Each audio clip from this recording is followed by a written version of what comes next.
Hey YouTube, my name is Dr. Daniel Kaplan, and my mission is to make psychology accessible to all. And in today's video, we're going to talk all about SPSS. And for many people, SPSS is quite stressful. It is a statistical software program that people don't usually start with familiarity with. So I'm going to start with the bare basics. And the first thing I'm going to talk about is the menu bar.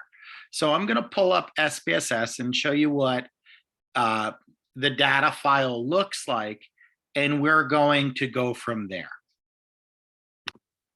Okay, so here we are. This is a basic data file, and what my focus is on are on the various menu bars. So the file, edit, view, data, transform, analyze, graphs, yada, yada, yada. So that, and then we're going to also talk about the icons and what they do. So the first tab, and I have my little mushrooms bouncing around there so you can see where my cursor is. The first tab is the File tab. And this allows you to either create a new file, whether it be a data file or a syntax file or output file. It allows you to open an existing file, as this is the case. It allows you to import data. Most people don't know this, but SPSS has a feature to import data from Excel and many other software programs, so you don't have to manually enter it. We also have the close button, the save button, save all data. We can also export our data. We can rename it and so forth. So you're going to be using this file tab quite frequently to save, import, all these things. The next thing you want to know is the edit function. Now, there are a lot of things that you can do. You don't need this tab for the undo or redo. I'll show you there, it's elsewhere as well. But the most important tab that we have is this concept called insert variable. So if you were writing a list of variables and coding those variables, and you're like, oh no, I forgot a variable, you could use the insert variable to add it to your list of variables. Now, in terms of your view, you can modify your view and your grid line. So I'm going to mess around and take the grid lines off, and poof, I don't really like that. But I'm showing you, you can modify a lot of different things. So let's put our grid lines back.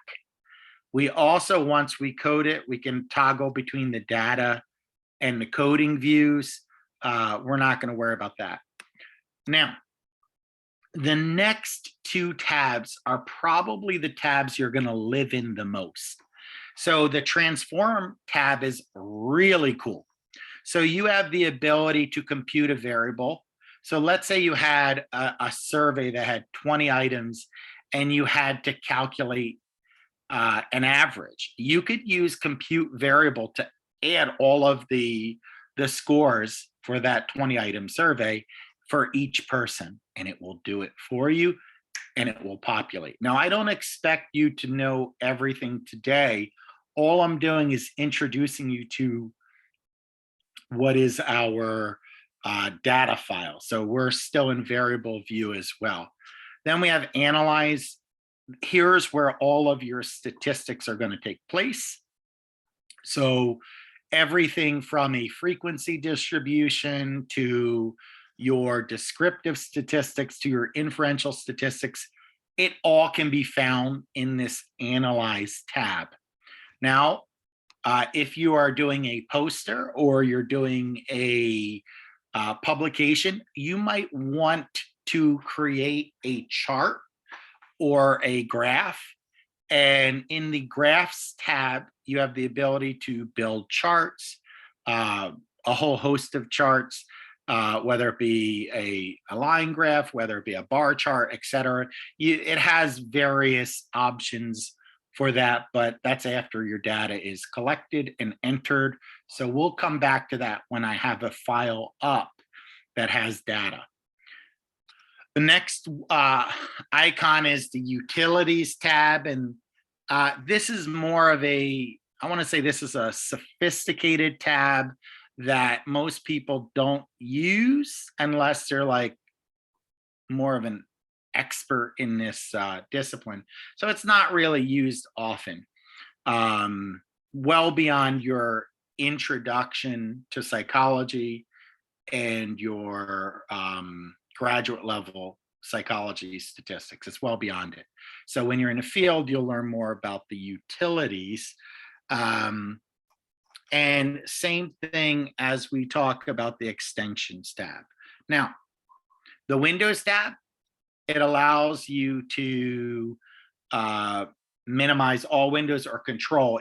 You can bring other windows that aren't in the foreground, it's in the background, up to the front. So you can control your windows through this tab. But again, because I have the tabs on the bottom, if I wanted to, I could also use the bottom here. And then the last tab that is of interest is, where is it? Your help tab, right? So this help tab, sorry, it keeps popping down on my Zoom, but the help tab is one of my favorite because when in doubt, ask for help, right? So believe it or not, this is an AI, artificial intelligence driven component that you could type in asking for guidance, a stats tutor for whatever you're trying to do, etc. Very cool tab. Now, let's get into our icons. So on the second row, we have our icons. So the first icon is our folder. So that allows us to open up any folder. If we have a file that's not open, we click this folder. As long as it's on the computer, you can open it up. Now you'll see that this diskette is in gray. It's because we didn't do anything yet. So I'm going to say gender, right? Now all of a sudden, because I have some data in the file, I could save it, right? So that second tab is to save whatever work you've done. My general recommendation is to save your work regularly, because if you don't, sometimes you're going to work and put a lot of data in and enter it, and something might happen and you don't have it. So the more frequently you save, the less likely you're going to lose data. And then we have the printer, that's your print output.